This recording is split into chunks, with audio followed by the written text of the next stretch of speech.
But I'm going to go ahead and start the recording here, and we're going to start the VOD. So, okay, hi. Welcome if you're just tuning in. Name is Rockalockalili, and in this video we're going to see One Winged Angel playing Vlad at 1450 ELO. So, should be a fun game to watch. I really like Vladimir as a champion. I know a lot of people really hate him, but I've been a fan of his for a while. He's one of my favorite champions to play. He's just really fun. But before I get into the replay, I just want to make some kind of announcements, share some really exciting news. So first, if you haven't checked it out, my first guide is out. It's a guide on the attack move mechanic and why it's important and the situations where you'd want to use it.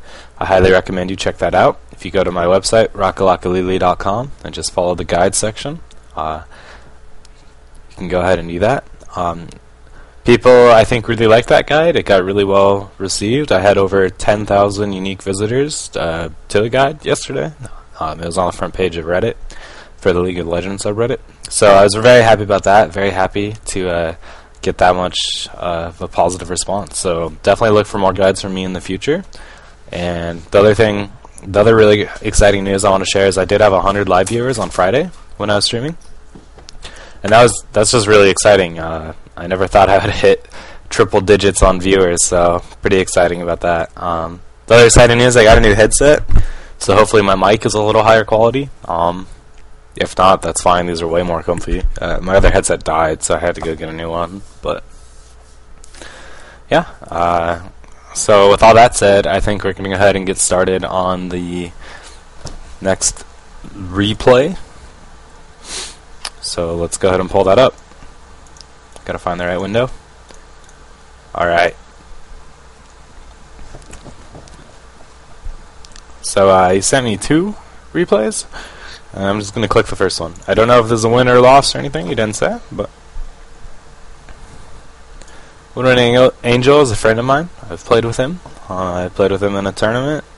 He's on my Reddit League team way back in the day. He kind of disappeared off the radar for a little while, but I did play quite a few games of LoL with this guy.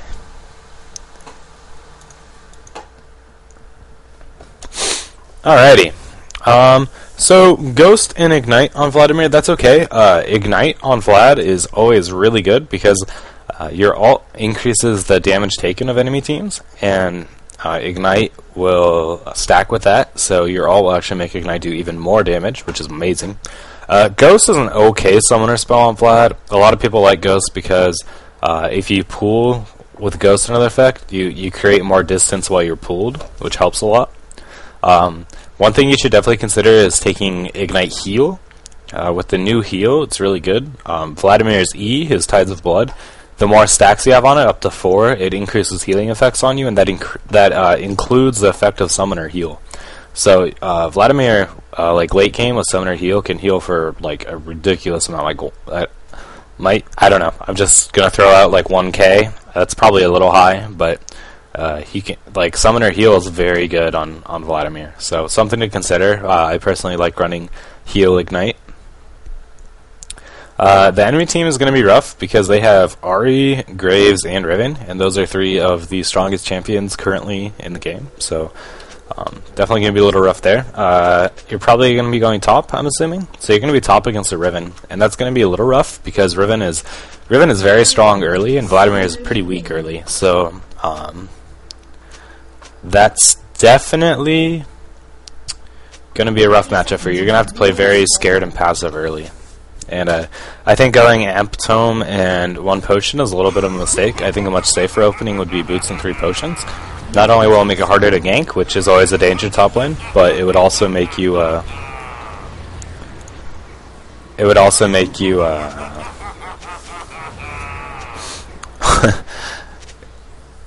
Boots 3 pots would make it harder for Riven to hit you since she's melee, so that would be very important. It would help you just keep your distance from Riven. Vlad is just so weak early that starting Amplifying Tome in 1 HP pot is kind of scary because you only have that 1 HP pot of sustain. So early game I would try to, really pretty much keep my distance from Riven. If you can sneak like an auto attack in there or a Q on her when she's trying to last hit, that's fine, do so, but I'd be really afraid of this Riven early, so. Yeah, and there's an early gank. I think your ghost was probably unnecessary, since you're pretty much already at your turret, but you know, it's better to use a summoner early and live than to not use it and die, so I think that was okay, but in general, I don't think you really needed to use a summoner spell there. That's one of the worst things that I need to improve on as a player is I'll waste summoner spells a lot. Like, if I'm gonna die, I use my summoner spells anyway to try to save me, even though I still die, and that's really bad. Like, if you're gonna die anyway, you shouldn't use your summoners, and that's something I need to work on. But so yeah, just keep trying to poke at this Riven. You do have the advantage of range, so like while she's last hitting right there you go. Yeah, hit her with some good spells and get some good damage. Just try to remember with Riven that she has all those gap closers, her Q and her dash shield. But if she's using those on like minions, then don't be afraid to, you know, get in there and get a little closer to her and hit her, because she's not going to be able to close that distance quite as well. So good lane control right here. So right here, that was a really good job of resetting the lane. You didn't want that wave to hit your turret because you're probably going to miss some CS if that big of a wave hits your turret. So it was a good job of tanking that wave and clearing it down with your AoE to make sure that it doesn't hit your turret. You could have left a few minions though, so that your lane would have stopped and you could have controlled it right here. That probably would have been a better option, but especially against Riven. So that way, if she engages on you, she's like in the turret. But that's okay. Now your lane's going to be pushing a little bit, so you probably nuked it down a little too much. You should have left a few minions and tried to really freeze your lane right here, but that's okay. Nocturne is here, so unfortunately Vlad is just really weak early, so I mean there's really nothing you can do in a gank. But it did make Riven use her exhaust, so that's good. That's definitely solid. But yeah, like in early game, Vlad can't really do anything in a gank, so you're doing a pretty good job with CS. You have like 10 CS on this Riven, so that's solid. You've missed a few CS because you're just afraid, and you probably need to be afraid against the Riven, but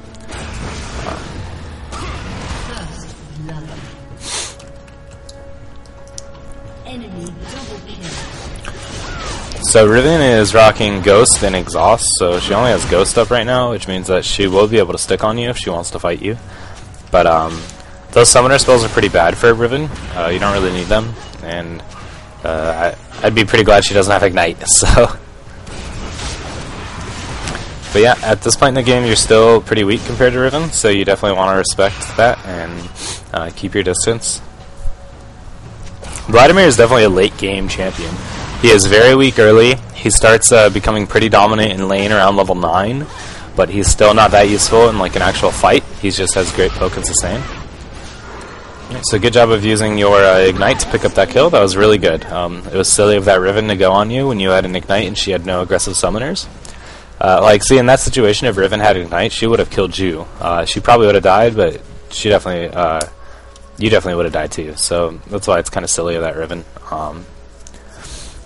But good use of your Ignite in your pool to make sure that you avoided a lot of damage. So definitely silly of that Riven to really engage on you there. But one thing I do want to commentate on, right now you're leaving base with 350 gold. That's a lot of gold. You could have bought a ward, you could have picked up some HP potions just for the additional sustain, and it wouldn't have really set you back much. So never leave base with this much gold. You should have definitely picked up at least like a couple wards to prevent those fizz ganks. So definitely, like, that's bad to leave with 350 gold, especially top lane. Like, you need wards. I mean, it can be pretty hard to gank a Vladimir, but like, if Fizz came right now, you'd die. So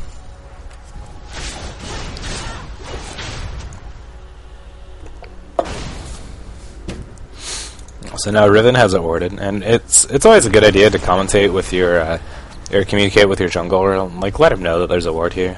Riven also built Ruby Crystal, which is weird. She should have definitely gone a Doran's Blade instead. But so she has some HP, but she doesn't really have any damage, so she's really not going to be that scary right now. And you're getting to the point where now you have your Revolver, you have really high sustain, And you can probably actually just start fighting this Riven since she went Ruby Crystal, so. I wasn't going to say Riven has no sustain, but she has ridiculously high base HP per 10 or whatever. Like, she has 12 base HP per 5, and then she gets 1 additional every level, so compare that to, like, let's look at you. You're at 13 HP 5 with your Tides of Blood. Like, so we'll check it out when your Tides of Blood stacks drop. You're at 10 HP 5, and Riven's going to be at 19. So Riven has double your natural regen. That's how high Riven's base regen is, and that's why it's getting nerfed. But, yeah, you can... around level 7 with Vladimir, you can start playing like a very aggressive bully in lane. That's really working. That's really going to work on like harassing and attritioning them down in lane. At level 9, like that's completely what you can do. At level 7, you can start doing it, but you still have to be a little afraid because your cooldown on transfusion is still pretty high. But definitely at this point, yeah, you can definitely start zoning this Riven out by just running up to her and queuing her whenever she wants the last hit. So you're being very aggressive and zoning this Riven out, but it's also causing you to miss a lot of CS right now. So you actually missed like 5 CS there because you're being too aggressive and trying to zone the Riven out.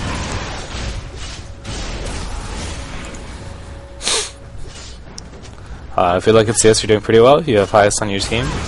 You definitely could be CSing higher. It's like 10 minutes and you really haven't had that much pressure. This number could be like 80 right now, but that's okay.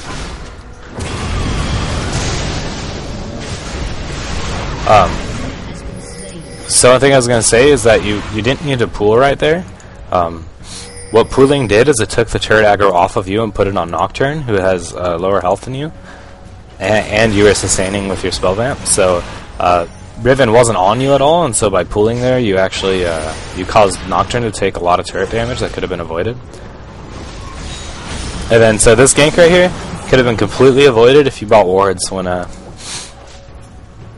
if you had just bought some wards when you left base. So anytime you leave base with like 350 gold, you need to buy wards. It would have saved your life right there. But you didn't have any wards, so you didn't know the jungle was coming. Greg has said the mid was missing, but you didn't react in time, so...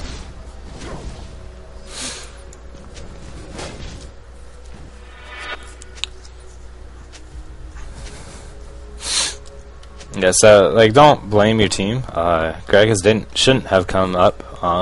It's really hard to follow Inari.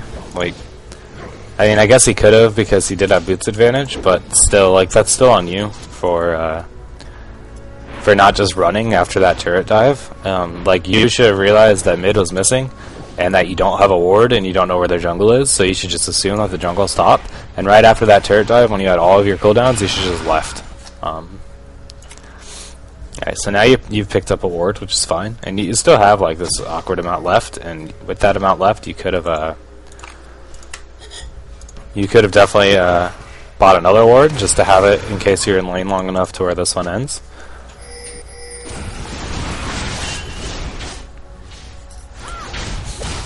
So this isn't a bad ward.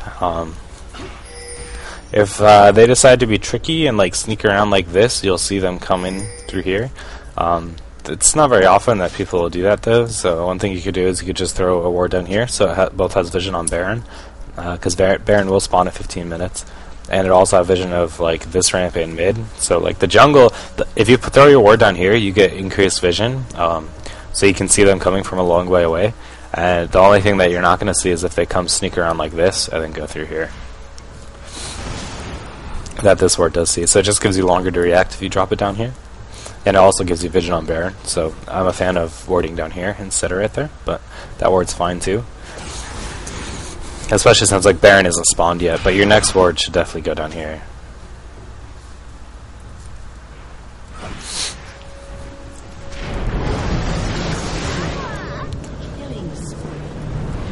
So that's one strength of Nocturne that we just saw right there. Nocturne can be very good at counter ganking because his ult is a very good gap closer, and so if Nocturne's just like farming the jungle near where like a gank or a fight happens, he can join that fight really quickly, and that's one of the strengths of Nocturne. So that's why we were able to see them Nocturne pick up that kill. So yeah, at this point, you have your revolver. You're level 10. You can be a huge bully, and you just want to just constantly Q this Riven and Q to last hit. Like if you're having trouble last hitting with auto attacks, just definitely Q to last hit. It's no cost and 3.8 second cooldown. There's no reason not to use it. So we got Fizz coming. Yep. So just walk away. That's fine. If Nocturne comes, you can probably fight that if you get your ulti off on both of them. Oh, here comes Fizz. He's gonna face check that. I'm not sure if ghosting was a good decision. And then you could have gotten your ult on both of them if you just waited a second, but instead you only got your ulti off on one of them. So that fight would have gone a lot better if you had gotten your ulti off on both of them. And you definitely should have positioned yourself better because it was pretty obvious that Ahri was going to come up since Gragas did and Ahri was still mid. So you kept running down and down and down, and then we're like surprised when this Ahri came out. And that shouldn't have been a surprise. Like that should have been very obvious, and you should have started like running, I don't know, more this way. And since you used that ghost so early in that fight, you didn't really have it to like work on your positioning. You pretty much just got it to get there, which I don't think was really all that necessary. Your turret has been destroyed. Well, that's alright. And like I said, if you just like waited a second, you could have landed your ulti on both people. And that's one of the things why, like, I will say this: if you're gonna play Vladimir, you should really smart cast your Q. There's been many situations where I've lived just because I got dropped down to like 10 HP but got a Q off, and so it's very important to smart cast your Q because you're spamming it, so it's helpful to smart cast it. And there are definitely times where like you need to get it off like the exact second you come out of pool or something like that. And but I don't really like smart casting Vladimir's ult. Anything like AoE like that, especially if it's so important like Vlad ult, I really like seeing the exact AoE. So I don't like smart casting it. But if you play like a ton of Vlad and you get really good with him, then you could probably get away with smart casting it. But the other thing when you're playing Vlad is always try to keep 4 stacks of your E up. You can cast it without anything being around to get hit by it, and so you can do that just to keep the stacks up. That's pretty important. And like this ward should have definitely gone down here because Baron's up now, and yeah, 4-50 elo, you're not really going to see people take early Barons, but depending on like team comp and stuff, it's always a danger. Like this enemy team is not going to be able to take an early Baron. They don't have enough. Like with the Fizz jungle, that's not going to be enough consistent damage or tankiness to really take that Baron early. But they're like if they had like 3 Wriggles on their team, that's something that you could see them do. So that was a really late ultim pool. Your pool didn't really stop that much damage from hitting you. Like she died to minions, which is hilarious. But that was a late like fight. Like you just kept running until you were like 300 HP, and then you're like, oh, I guess I should fight. And if you just fought that earlier, you could force her to back off. And your pool, you mispooled. Like it would have been really awesome if you were able to pool dodge her ulti, but you pulled when like she didn't have any cooldowns, and so she just kind of sat there, and that was fine. Haunting guys is okay, but I would probably recommend against it in this situation. If the enemy team is smart, they're probably going to get some magic resist since you're running a double AP comp. MR would be really good for the enemy team to get, and since they're probably going to be getting MR, you're probably going to want to avoid staff, which makes Haunting guys a lot less effective. But if you're going to get Haunting guys, Vladimir is a good champion to do so on, since he does scale like extra with health and AP. So it's not a bad item, but if you're running double AP, you might want to skip it just because they're probably going to get MR, which makes a void staff is going to be more valuable than the flat M pen, but it's not a bad idea. You're sitting at 49 M pen now, which is good. That's going to be a lot of damage. Like true damage for Soraka, almost true damage for Graves. Well, true damage on Graves if he doesn't have his passive up at this moment in time. So that's fine. Yeah, Riven when Merc treads, so So you definitely have an advantage because Riven is not doing a very good build. Like Phage really isn't that great on Riven, but it's alright.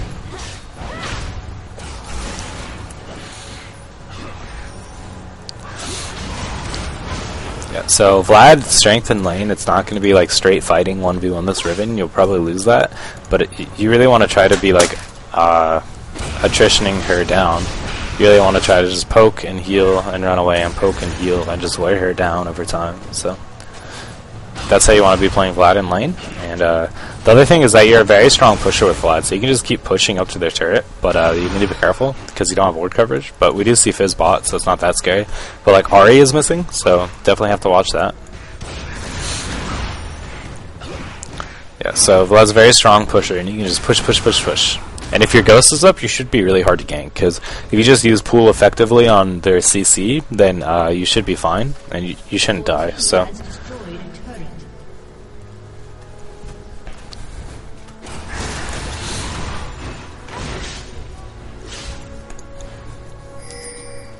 Yeah, this Riven build is, I don't know, not very good. So just, I just keep really heavy pressure on the lane and just keep pushing.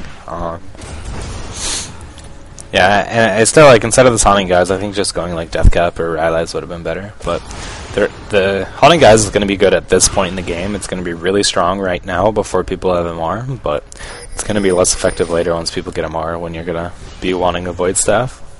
Assuming that they are going to get MR, which would be the right choice for them.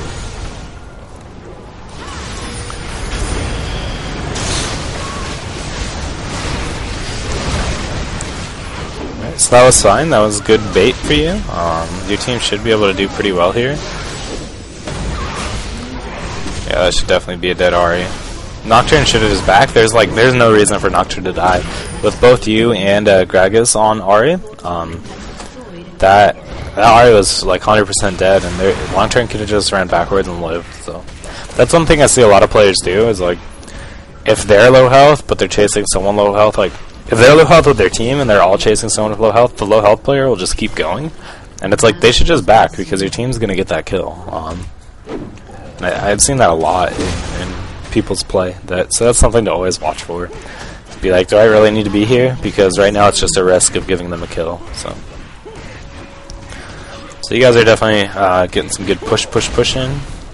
But he just ult? That was very random. I'm pretty sure that was his ult. I wasn't really paying attention, but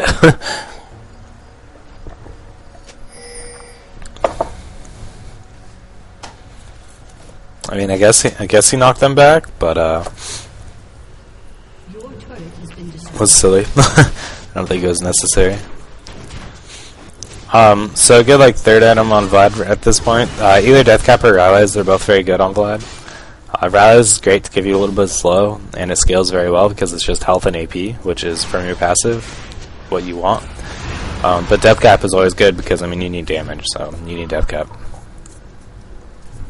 Vlad is really, really strong once you get Deathcap, Rylai's, and Woda, and that's another reason to put off the Haunting Guys. Just delays those core items that are really good.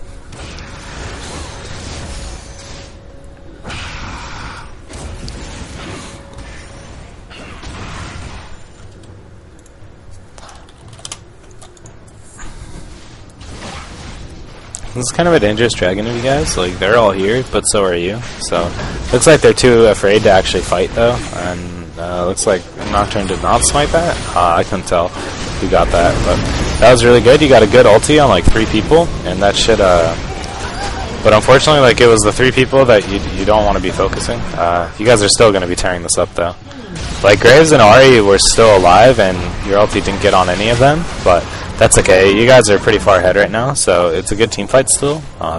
Anytime you can get your ulti on like 3 people, that's like guaranteed death for them. So that's fine. You guys are in a really good position. You're in a very good position because your team is going to be much stronger late game. Like Vayne is so strong late game, and Vlad is incredibly strong late game. Gragas is really good late game just because of his ulti to initiate. And Nocturne is also very strong late game. Like once he gets his Warmogs and his Atmos, he's going to be really good.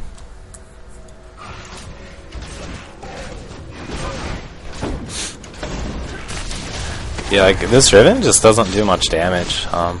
It's definitely a bad Riven build, and Vlad's much more useful than Riven late game, I think. So you guys are in a really good position to win this game, as long as you guys don't throw it. When you have this many turrets down like you guys do, you want to switch into an aggressive warding situation. So you want to ward like their jungle, and you want to really control their buffs.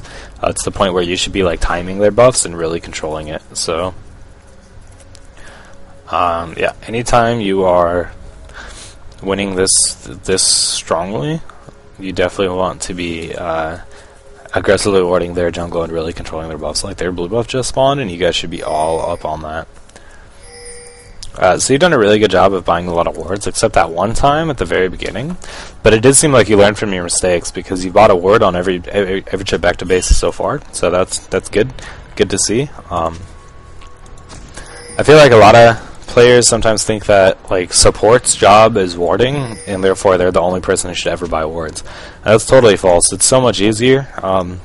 If everyone buys wards, you can get a lot more ward coverage. Like realistically, if the support's getting trying to get like Shirelias, Aegis, and Oracles, it's really hard for them to keep like enough wards to get proper ward coverage everywhere. So you should be ulting this. Like you waited a long time to ult there, and you only ulted 2 of those people instead of all 3 that you could have gotten. But that's okay. The team's really far ahead. Instead of diving this, like this is a really hard spot for you guys to fight, because you're gonna take turret damage in order to hit them. Good pull by Ali. That was really bad at Graves to get caught by that. That was a nice play by Ali and a horrible play by Graves. But so good job there. Yeah, at this point your team is really far ahead, and it's gonna take some pretty horrible misplay to lose team fights.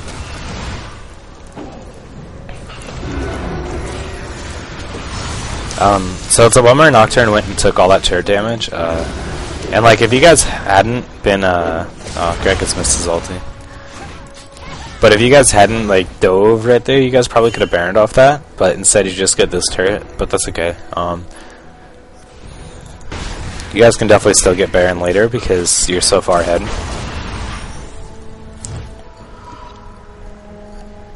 And you still see no MR on the other team, even though you're running a double AP team, which is kind of silly, but I mean, Vayne and Nocturne are also doing quite a bit of damage, but still, like Nocturne's going Warmog, so like he doesn't do that much damage right now until he gets his Atmos, so the enemy team should probably be getting some MR, but they're not, so that's okay.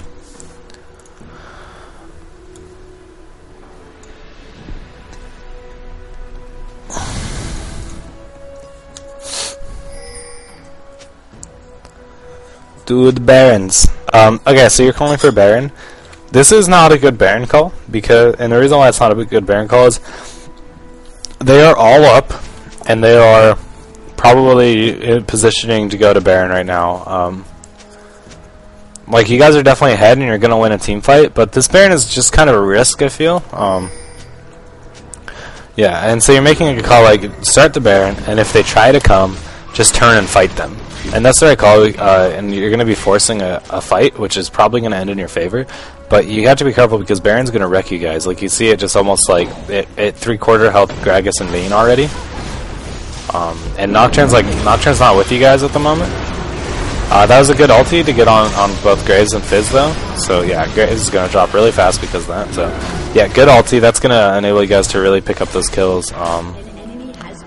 And yeah, you're going to be fine here. You should be E'ing, like, while running. Yeah, that's fine. That should be game. So good fight. And the reason why I was saying that Baron call is not good is, like, the only way that you can lose this game right now is if you were to try to do a Baron and they were to steal it or something. But you guys played it right and just hit Baron enough to make them come and then fought them. And that was a good play. But actually doing the Baron would have been a mistake because the only way that the team was going to come back in that situation would be if you guys were going to try to do Baron and they were to somehow steal it. That's really the only way that they would be able to come back in the game. If you're so far ahead like you are in that game, Baron's probably just not worth it because it's just a risk and you don't need it to win the game. So overall, pretty good Vlad game. Consider taking heals with Summoner Spell. It's really, really, really nice on Vlad. Make sure to buy wards whenever you go back. You're really good about that after you die, but other than that, it was a pretty decent Vlad game. I don't have a whole lot else to say, so... Alright,